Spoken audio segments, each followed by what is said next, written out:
Hello, and welcome back to episode 10 of the Successory show. This episode title is #bullshit, and so we're probably going to call you out on your bullshit. But also, I'd just like to say that according to someone on the internet, we're not qualified to talk about our opinions or anything that we post. So I don't know, maybe we should just stop podcasting. Despite your psychology degree, we're not qualified. I mean, I guess I'm not, but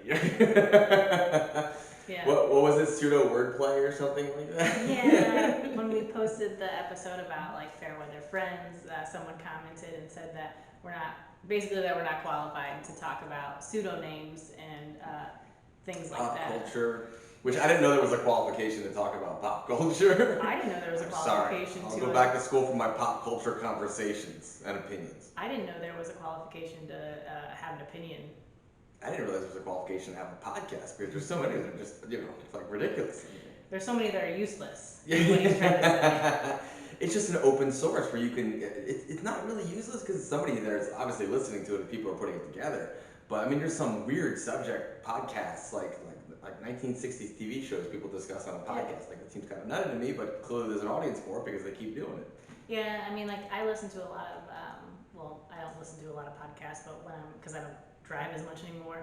But like when I would be driving across the state, I would listen to a lot of like horror movie podcasts. One of them was called Dead Meat, and it's basically just a husband and a wife duo giving their opinion on different horror movies and like different elements of horror movies, like final girl scenes, or like talking about the dolls that are in scary movies. And like neither one of them, I believe, I'm not entirely sure, I didn't do a background check on these people, but as far as I know, they aren't like horror movie makers or anything that's qualified. So they just really qualified. Correct. They just enjoy horror movies, and so they made a podcast about them. Well, it's kind of funny, but I mean, that shows you that we're touching on the right things. If we're making somebody uncomfortable with the things we're saying about, I mean, that was a fair weather friends one about people who only want something from you versus people who are there for you regardless. And so, it's a call-out episode, but clearly I called this gentleman out because he got very offended by it. Yeah, he unfollowed. Bye. So, this episode is about bullshit. And it's kind of like we're kind of taking the route of, are you just writing your hashtags or are you living them? So we'll kind of get into that, but I think first we wanted to recap just a little bit over the weekend because we just got back from Chicago. Both Trevor and I competed. It is Saturday, so it's been 1 week post-comp. Man, time flies. Mm-hmm. I think I'm finally recovered. I know. I think today is the first day that I woke up and didn't feel like I don't feel like I got hit by a bus. Like I'm not physically sore by any means, but like I'm just so exhausted. Mentally tired. Yeah, I think it's just a combination of like being around people that you haven't seen in a while, so you're catching up with friends as well as, competing and whatnot. Today is the first day that I woke up and was like, I could get up. It's a lot of stimulus, and we both competed, but there's a lot that goes on behind the scenes for me as well when I'm competing because I have to make sure every athlete has made weight or not made weight, is recomp, not recomps, if they're ready, if they have their openers, seconds, and thirds prepared, whoever's handling them and putting them in. Oftentimes there's a couple people who aren't. Like even though we've discussed it and planned it out, they have not prepared this ahead of time to their handler. They're like, what am I putting in for them? I'm like, oh God. And then on top of that, I have to compete with that, and then we'd run back and forth to the platform and to the warm-up area, to the platform and to the warm-up area to get my warm-ups in, and then watch whatever lifter I had going up there. Ed Cohn actually laughed. He's like, you have to be the most tired man after one of these things. He's like, I don't know how you do that. And I'm like, I don't actually either. It's pretty exhausting. Yeah, it was a really cool weekend though. It was hosted by Surge New Levels Gym, Sergio Luna and Jackie Luna, and they are probably like the most gracious hosts I've ever come in contact with. They care so much about making sure that the environment there and that everyone is having a good time. Like I've never met a meet director or a judge or anything like that actually comes up to us and asks us what our opinions are for like meet day. Like, Sergio wanted to know if we thought that 3 flights would be better than 4. Or, he came up to me on we were there on Sunday for the amateur day, and Sergio was like, what were your thoughts about XYZ from your meet day? What do you think could have been better? I have literally never spoken to a meet director who's actually taken the time. Yeah, he wanted the feedback from the athletes themselves because he wants to make sure he provided them the best possible competing experience, which is unique and it's very refreshing because having done 34, 35 plus meets at this point, you don't get that from many directors. Most of them don't care about anything but your dollar. So. Yeah, so Sergio and Jackie, you guys did great. Everyone that competed was awesome. I feel like I had such such a good day. It wasn't my favorite as far as numbers. I kind of like pussed out on my third attempt squat and deadlift, but you know, that is what it is. So I finished with went 7 for 9 my first meet as a 165er, and I totaled 1,068. I competed raw, so not too bad. I actually went 3 for 3 on bench, which is surprising because the elusive third attempt bench never happens for anyone at Right, the one we expected to be the struggle is the one that we made. Yeah. So that's how it goes. Yeah, so that was fun. It was great seeing a lot of friends that we don't live near anymore. Mm-hmm. You know, like obviously Charlie and Alexis competed as well. Ritual set up a booth, like Live Large set up a booth. Squat to Depth I did on Sunday. Yeah, that was really cool. Shout out to Al, who owns Squat to Death, because he was both competing in the meet and running his booth. He'd be back and forth at the same time, so he gets how tired I am. So yeah, overall, do you feel like you had a good weekend? What do you? I probably had the toughest prep I've ever had to have due to injuries and setbacks and a lot of things, but everybody has a tough prep. So I never would say my prep was tougher or my situation was, less fortunate than others. What everyone struggles through to get through on the platform is what they struggle through. And that's why I hate when somebody goes after the lifter. I think that's so distasteful and uncalled for. If you don't like the judges' calls, and there were several on the day that people had questions, then that's something that you work on improving the education and the standard of the judges, because the rule book is what the rule book is. But I don't particularly like when somebody goes after a lifter, because we all go through so many things to get to the platform. And I don't put a lot of my personal life out there, but it was a lot of external stress. And I was just really, really happy to be on a platform after so many issues. I went 8 for 8, and unfortunately I injured myself on my second squat, and thankfully you were there to convince me not to take my third, because I walked to the table and I'm like, okay, 622. And Riley was like, you still have to deadlift, that's kind of important today, and I can see you're in pain. So that was the right call, because in my mind I'm all or none. And I was willing to go all, and I probably wouldn't have survived that squat. Well, physically I would have lived, but the rest of me probably would have detached a little bit more. And I was really surprised with what I was able to bench, because I had the pec tear 6 weeks out, so I still put 325 up. It's definitely the lowest I've ever benched in comp, but at the same time I was the happiest with it, because who knew what I was going to do? And that was really cool. The Go Strong bench was fantastic to bench off of. You could just get great traction on there, which definitely helped me out to not hurt anymore. And then by the time Dennis came around and I pulled my first warm-up, I was like, ooh. The adrenaline of the squats had worn off and I was in some pain, and I'm like, all right. So thankfully I'm pretty versatile. I had to modify my style a little bit. I couldn't do this like semi-dynamic start I've been doing, where I've been kind of yanking the bar and then going with the whip of the rhythm of the bar, so I had to slow it down to a static start. And then of course instinct kicked in a little bit on my last deadlift and pulled dynamically anyways, which is the one that set all the controversy off. And I really don't care what your opinion is, left or right. It's going to count, and that's all that counts to me. But to go 8 for 8, and I was really, really thrilled, because it was such a tough prep coming up to it. Mm-hmm. Having 12 athletes that I coached in the meet with me, there's a lot going on. And it surprisingly actually ended up being a very small PR total as far as my sleeve squat, because I hadn't done a sleeves meet in like 2.5 years, basically. So that was kind of cool. I walked away with a positive for the day. Yeah, as far as the controversy goes, it's been a week, and if you're still like pontificating on it, like you should probably get a better life, in my opinion. But like the lifter is there to lift, the judges are there to judge. Like Trevor mentioned, if you have a problem with judging, that's when you actually email the director and you take it up with them. But personally, I would just think, like, I don't know, maybe we could have a powerlifting meet without some sort of fucking stupid drama. That Goals. Sounds so ideal to me. Like, I would love to just go to a meet to watch or compete and just not have someone bitch about something. So that's my PSA for today, and that's all I really have to say about the matter. In 30 plus meets, and I've been in strength sports for 16 years competitively, and in powerlifting for 12 of those years, I've never seen a meet where someone wasn't unhappy with something. Even the best run meets, like the Showdown ran really, really well. There was 2 lifters who were pissed off about something, about their calls or commands. I saw one judge who's a phenomenal judge and a phenomenal lifter give a down command before the guy was even locked out. He instantly knew. He's like, oh, you're right. Mistakes happen. Yeah. That's just what it is. And there was one guy who got a misload and ended up missing, was pissed off. Like, that happens at every meet. It's not something that's capable of really being fixed per se. You can always improve, but you're still dealing with human error, human judgment. That's just what it is. It is what it is. Right? So, anyways, moving forward.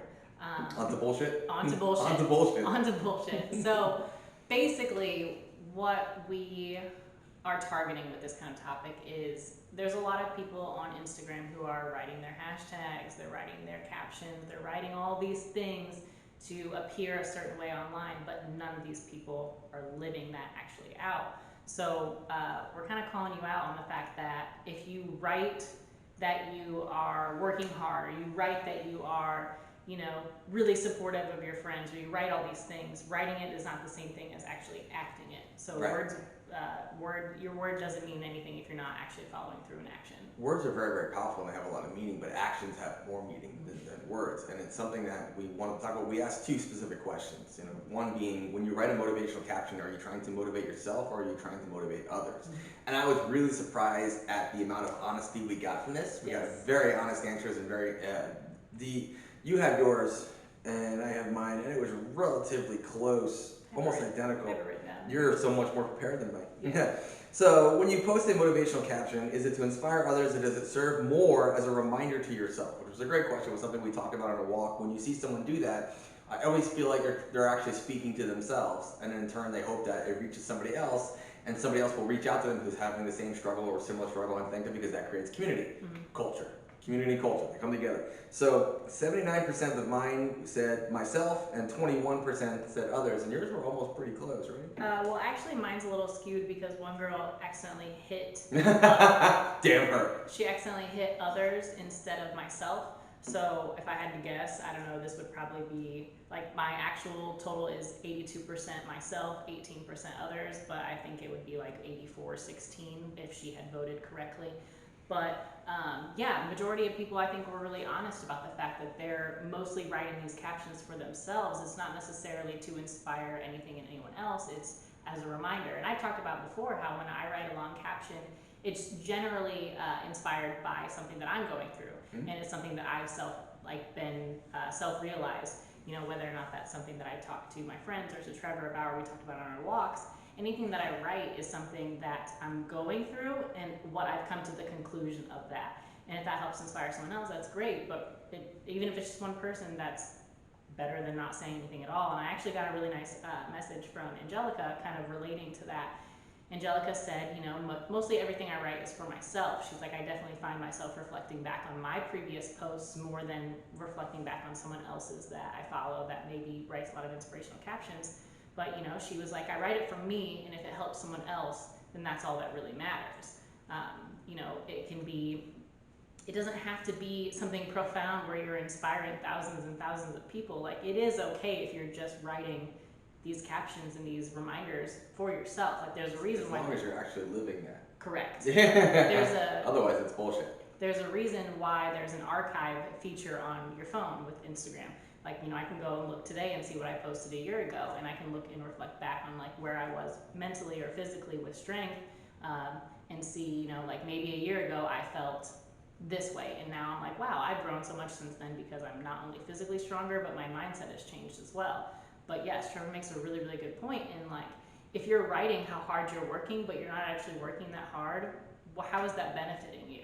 So writing words on Instagram and saying, no one can outwork me, or, you know, I'm gonna murder the competition because I'm so fucking strong. Like, writing all these things means nothing if you're not actually doing the work to get that. I look at that as personal insecurity. I look at when someone has to tell you how hard they work, they're insecure about actually how hard they're working outside of the gym, or if they're going to murder the competition, it's more of them trying to convince themselves of that reality than the actual reality of it is. That's how I look at it, is someone's trying to boost their own self-confidence because they're insecure. Because reality is, training for powerlifting is a choice.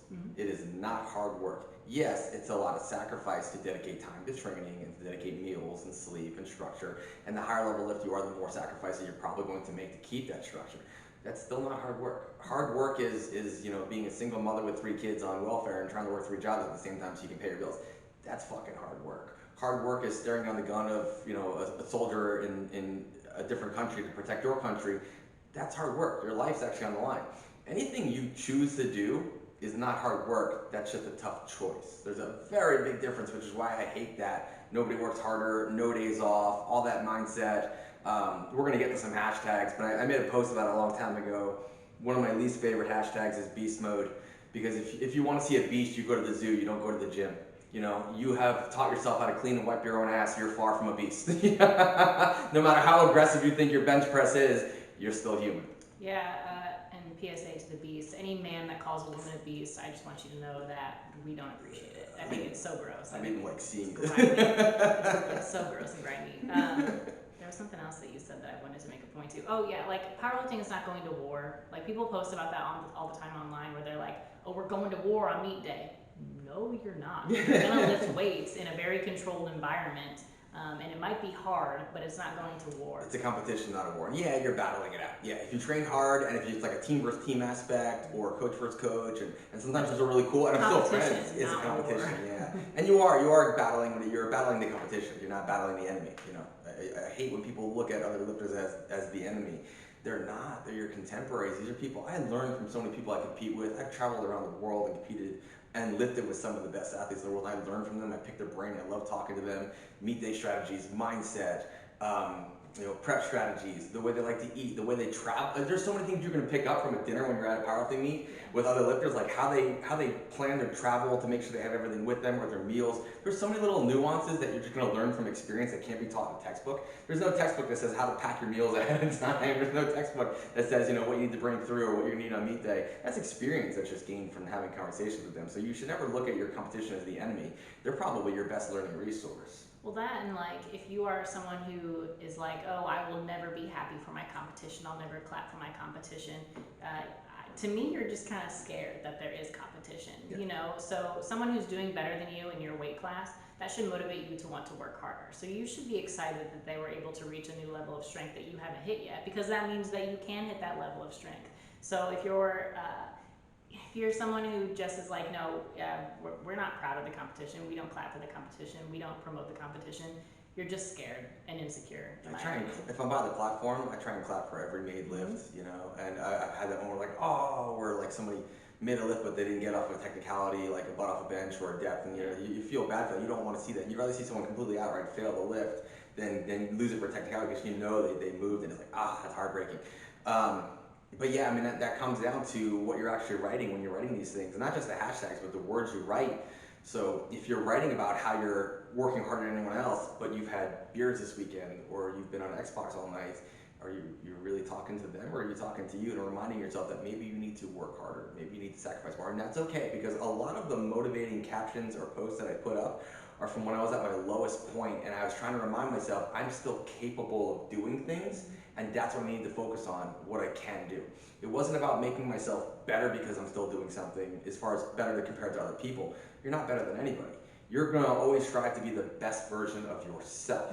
And so when I write a motivating caption, or maybe put a hashtag where I talk about positive mental mind, PMA, to me that's just about always reminding myself that I'm capable of more, I can do better. I need to be reflective and see what I did wrong, what I didn't do enough of, what I need to change as far as behaviors. This year's been a big one as far as changing behaviors and whatnot, and habits, hopefully all in a positive direction.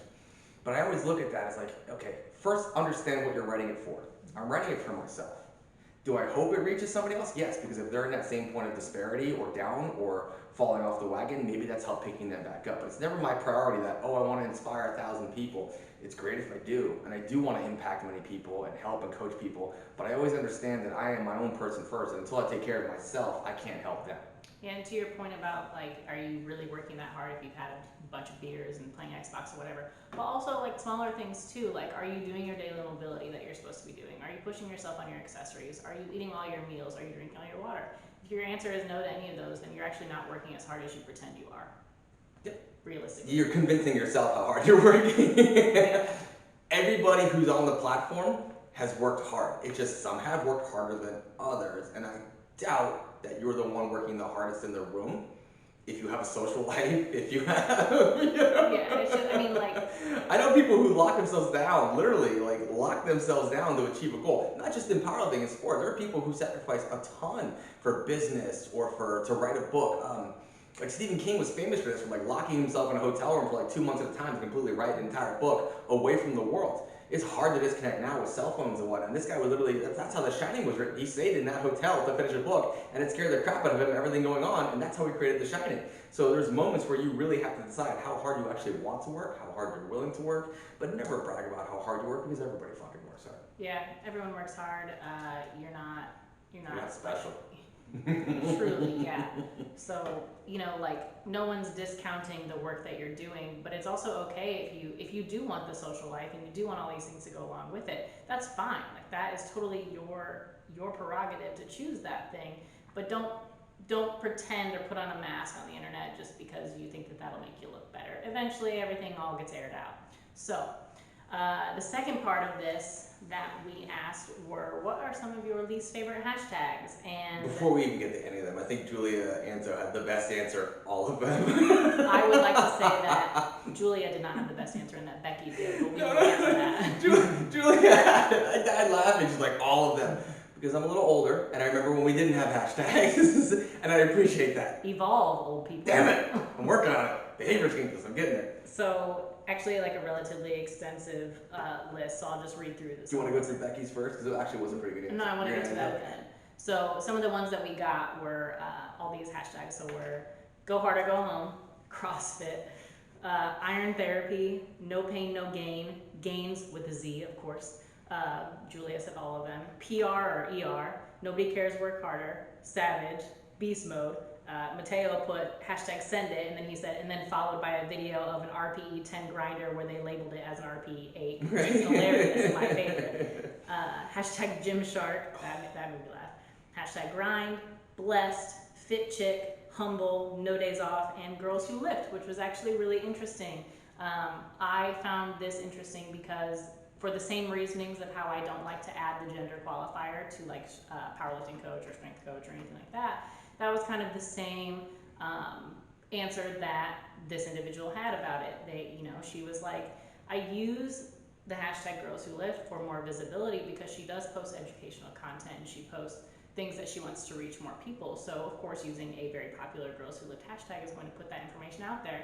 But you know, she was like, I just don't think that you need to distinguish the fact that you're a female who lifts weights. Like you don't have to say that. And that's my same argument of I don't identify as a woman powerlifting coach or a female powerlifting coach. I am just a powerlifting coach. Like you don't need that qualifier. So I actually really appreciated that answer because it was someone else who kind of had the same thought process of me without the qualifier. You don't just lift as a girl or a female or a male, you just simply lift. Yeah, like that whole like not just strong for a girl thing, like that. It's kind of you're almost adding that qualifier to it. And making it like you're giving yourself an excuse as to a cop out basically. And I get it, there are brands that go along with that. I'm not knocking the brands. No, not at all. Because the hashtag point is that people can search the hashtag to find similar posts, and it's to spread awareness. So ideally, it was created originally through Twitter, so people can look for certain topics like, you know, world news, finance, war, whatever was going on in the world news. You can search the hashtag and see everything current on there. And they became a way for people to broadcast another message or to hype things up, such as the beast mode and the whole nine.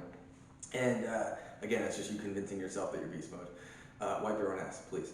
Also, that's the original intent behind the hashtag, is to maybe, a lot of companies use it for branding. So we have several sponsors that want us to use their hashtag because they sponsor us, which is totally fine. You know, that's their hashtag. So we use that. But generally, they do become annoying when people have 47 hashtags and weird things that don't relate to them. And I always laugh.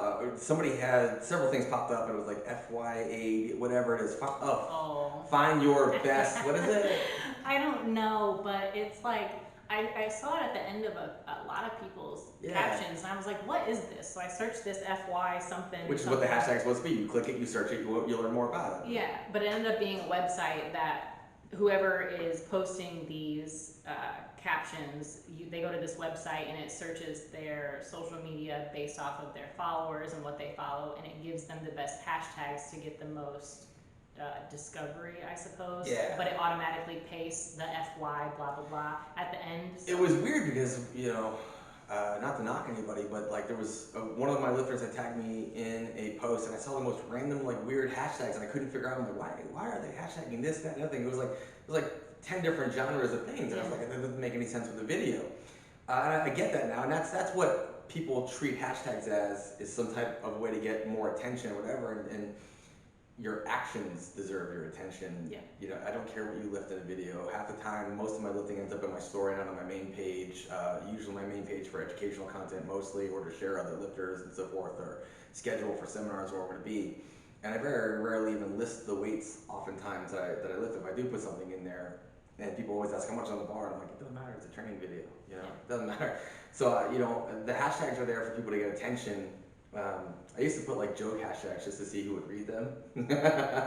And usually get 1 or 2 comments on there, so, but it's like, I don't think they serve much of a value when you're putting things like this, and it annoys people more than it attracts people, apparently, because we got an abundance of answers for the ones that annoy people, like iron therapy, no pain, no gain, beast mode, PR, ER, which is a pretty poor mindset that you'd want to hurt yourself, or, you know, or progress or die trying, because that progression doesn't necessarily happen in the gym. We've talked about it so many times. Success happens outside of the gym. It happens in your daily habits, how you eat, how you sleep, how you recover, if you avoid staying up late.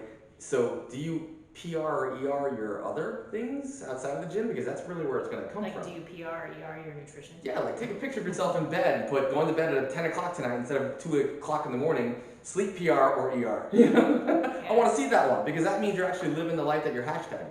Well, also, I mean, like, not to, like, I don't have a problem with hashtags, really. Like, I really don't care what people hashtag. The whole point is to create a culture around it. Like, you can follow hashtags now. Mm-hmm. So, like, the Girls Who Lift or the Girls Who Power Lift, which I know is a company that's near us and whatever, and, like, it has a good community and, like, a lot of people that support it. You can follow hashtags. That way you can find more people that are into the same niche that you're into. That's how it really should be used. But realistically, like, if I were to go on, like, the beast mode hashtag, I'd probably see a bunch of, like, shirtless flexing selfies from dudes that have gyno that I don't care about. No trend hits here. Yeah, like, you know, so it just, if you want to hashtag things that support your niche, or hashtag things that you would want to, if you went on that hashtag search, you would want to be a part of that kind of community. Who is your community? Who are your people? These are the people you want to do, and it's, you know, I have like 2 or 3 hashtags. I don't even know. I haven't even looked at them. I just copy and paste them, whatever.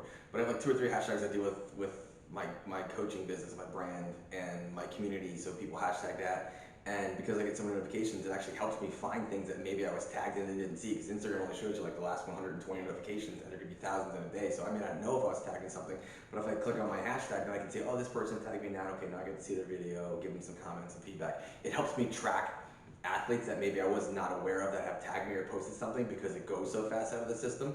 So it's helpful for me to track my own hashtags and know where they are. And then other people like to know, I started working with this community, who are some other people who work with this community, so I can develop a relationship with them. I got one lifter, Gabriel, who's great at that. Like, he's connected to several lifters. He's in South Carolina, but he's connected to several lifters that I coach in other states to communicate with them and talk to them. So he's using it, even though he's away from us, to get as close to us as possible from that culture, that community, and develop a relationship. So when we're in that area or he's at a meet, he's able to find somebody who's part of that community who can help him. Yeah, like I follow my habitual strength hashtag, and like sometimes I don't get notifications of lifters that post, so same thing, I get to see them there. But overall, my favorite answer to this was from Becky, my girl, Becky. She said about the hashtags, she said, honestly, none. It's a way to increase visibility and it's not hurting me, so it's not my task. That is the right response. I know that people bitch and moan about everything on social media. You know, you're us included. Yeah, same, you know, like we're bitching right now. Things irritate everyone. You know, like hashtags irritate people. What people decide to post irritates people. Your opinions irritate people. Like, you're never going to get someone you're never going to get your whole audience to be super happy with what you post.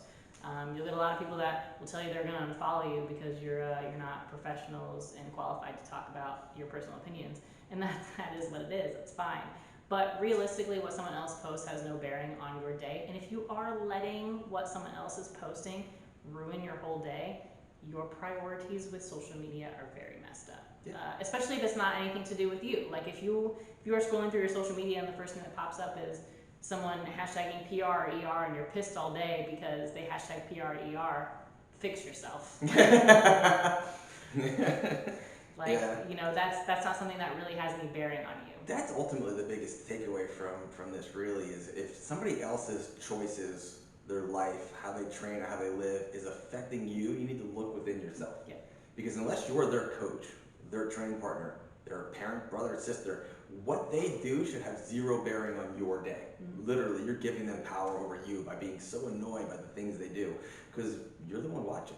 you don't have to. You can scroll right by it or not scroll at all like I do. You know, I just try to look for what I'm tagged in and do things. I try not to scroll if I can help it because it's a waste of time.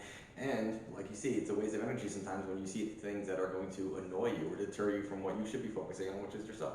So basically, in summation, live your truth. Live your truth. Live your social media reality rather than just talking about it. Yeah. I feel like I have a better ending this time. I've been working on how to end these podcasts since we fail miserably every single time that we end them.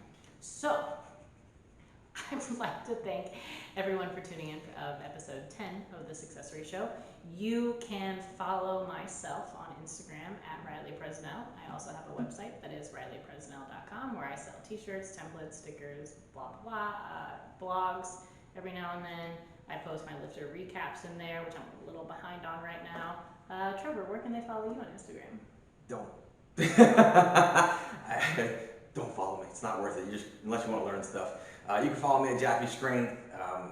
I get a lot of DMs, so I apologize if I haven't got to you. If you're rude in the DMs, like you don't even introduce yourself and say hi, it's an automatic delete for me because I'm a cranky old man. It's just what it is. But you can follow me at Jaffe Strength. There's a weekly tutorial or two, or sometimes three. We literally just shot one 5 minutes before this because the idea struck me and I had to do it, so I'll post that probably. This comes out on Tuesday. I'll probably be up on Monday before you even get to this. You'll see the tutorial first. But thank you for those of you who share them and save them because it helps grow the community. And that is my goal. I want to educate the community, and I don't want to divide the community. I want to unite the community. That's what I aim to do and help more lifters. So sometimes it's an inspirational post, sometimes it's an educational post, and sometimes it's just, hey, look at me, I'm naked. When are you naked? Why are you posting naked? Well, the topless weigh-in selfie. The one time a year I'm lean. But gotta have documentation of that. Also, if you are listening on iTunes and you can hear Trevor slurping, leave a 5-star review. I just finished my black cherry bang vanilla, so you won't hear me slurping anymore. It's a good microphone though. You can 5-star on that. 5-star review on iTunes. I don't know how Google Play works. You can't really leave anything on Spotify. If you're watching on YouTube, please like the video, comment what you liked. And subscribe to the YouTube channel. Yep. So I think that is it for this week. We will talk to you guys next week.